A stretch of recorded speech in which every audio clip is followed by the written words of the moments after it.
Where are you most likely to find a group of professional railwaymen on their day off? Yes, playing trains somewhere. Steam trains.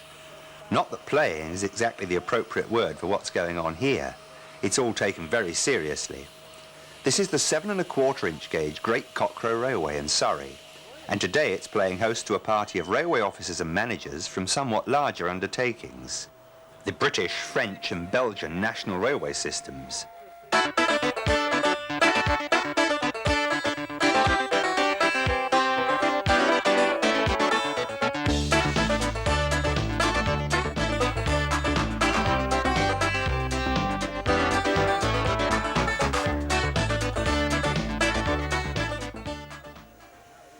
It seems that even 20 years after its demise from the main line, the allure of steam is still irresistible to the majority of railwaymen. It's going to be a big day on the Great Cockrow, with 12 engines being prepared for service. Most of these engines live here permanently, but some, like this superb Merchant Navy Pacific, number 35028 Clan Line, is a visitor for the day.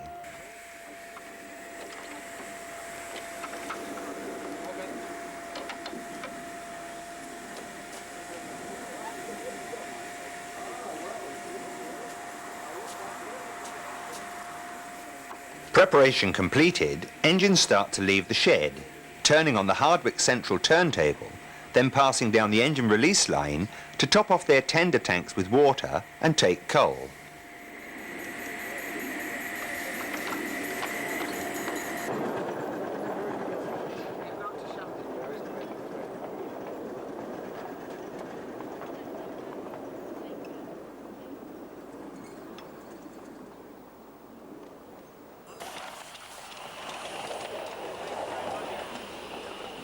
Just before 11 a.m, the first engine backs down onto its train in the Hardwick Central terminus.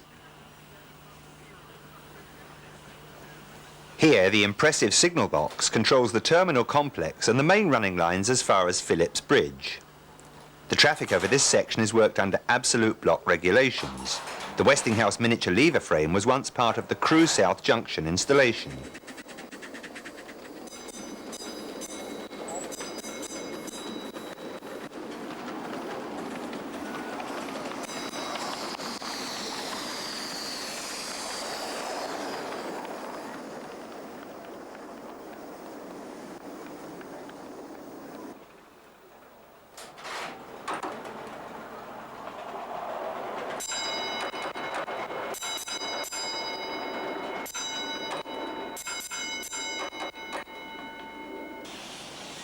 An early departure from Hardwick Central is hauled by a very fine LMS Black 5, number 5000, driven by Gerard Leclerc, Chief Traction Inspector of SNCF's Channel Tunnel organisation.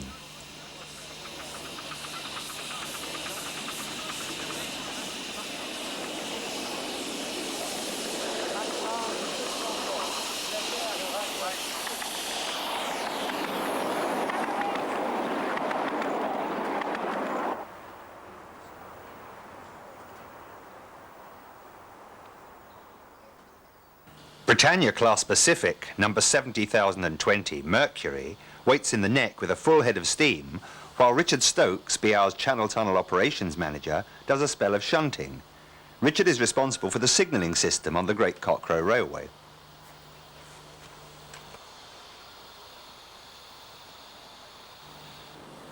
LMS Royal Scot, number 6100, pulls away from Hardwick on a falling gradient with a full load of passengers, including Neem Valley Railway Manager John Pentlow.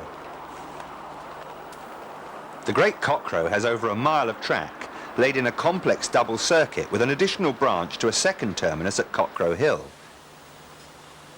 Signalling includes both semaphore and colour light types.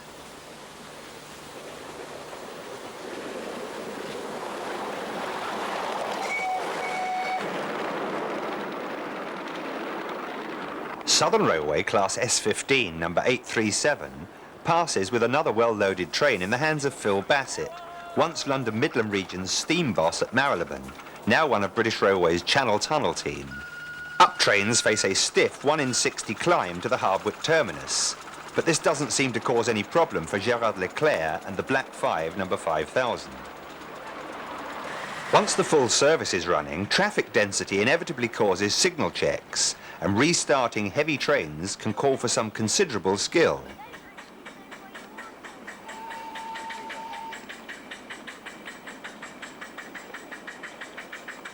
The heaviest train on the line is in the hands of the Science Museum's War Department 210, number 73755, built originally for the 1951 Festival of Britain.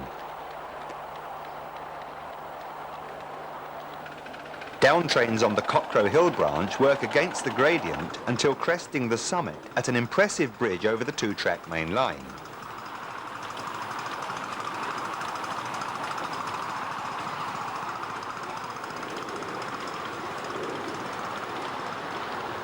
A signal check on this section can cause a driver some real problems.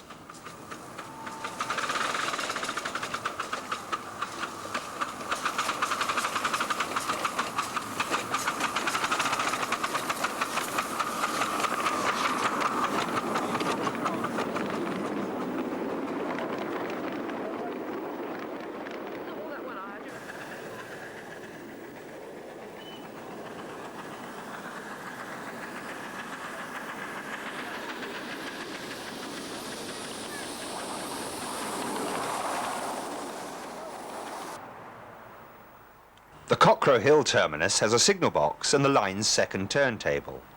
Traffic on the branch is worked under track circuit block regulations.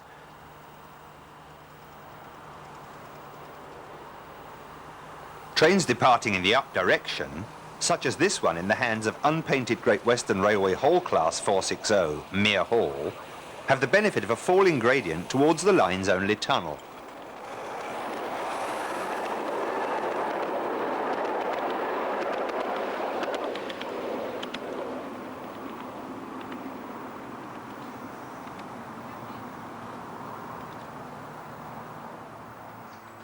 Beyond the Greywood Tunnel, the branch makes a trailing connection with the main line at Phillips Bridge.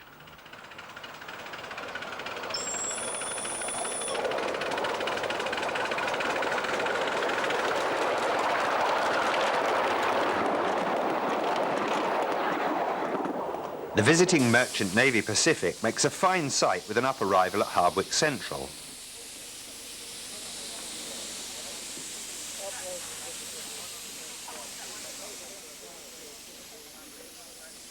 As does this delightful Great Western Railway Dean 440 number 7 on the turntable at Hardwick.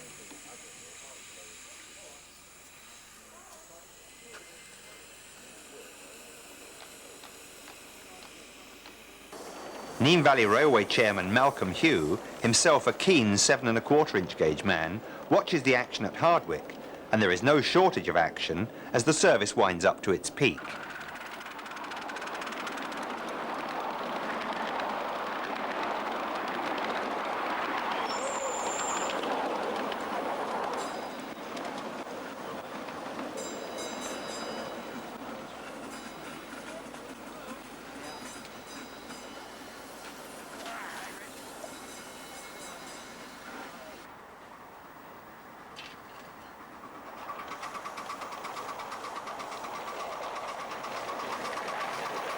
The beautiful Brighton Atlantic North Foreland is driven by Guy Radley from the Belgian National Railway, running under clear signals.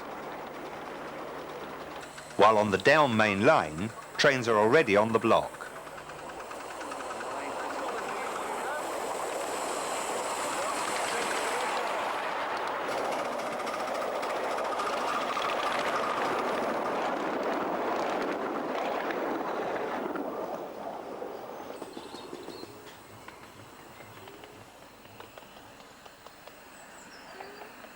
Busiest signal box on the line is Everglades Junction, which handles all main line and branch traffic. The junction homes are modern 4-aspect signals with 5 white light junction indications. This light engine is routed to Hardwick via the Jungle Line.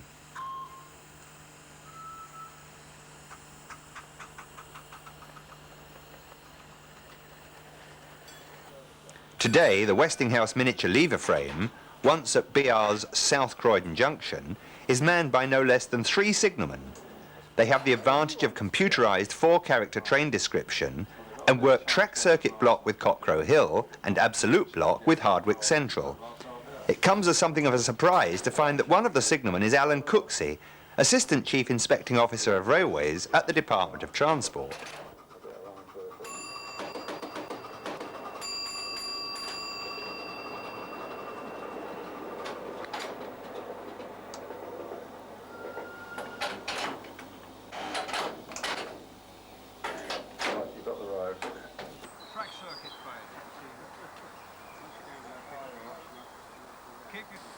This northeastern railway, class R1440, making a slippery start at the junction, is the line's oldest engine, built way back in 1913.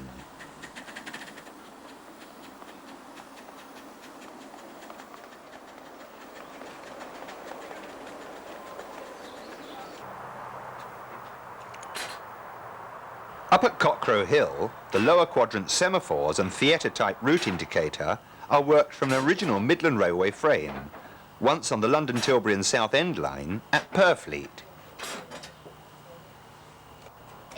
At Hardwick, as at Everglades Junction, all the interlocking is electronic and points are driven by motors.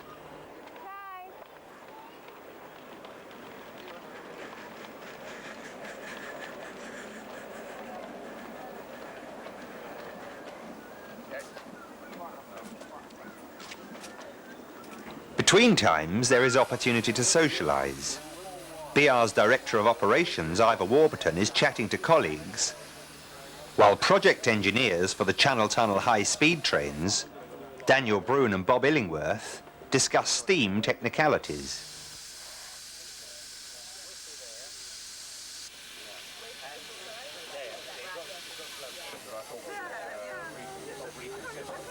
Perhaps you've wondered about the appeal of little railways, so we thought we'd take you on a trip round the system with BR driver Jamie Lester and his Brighton Atlantic to see for yourself the fascination of steam. Here we go for a fast run over the Great Cockrow Railway.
Jamie built the Atlantic himself. A good engine on a good road.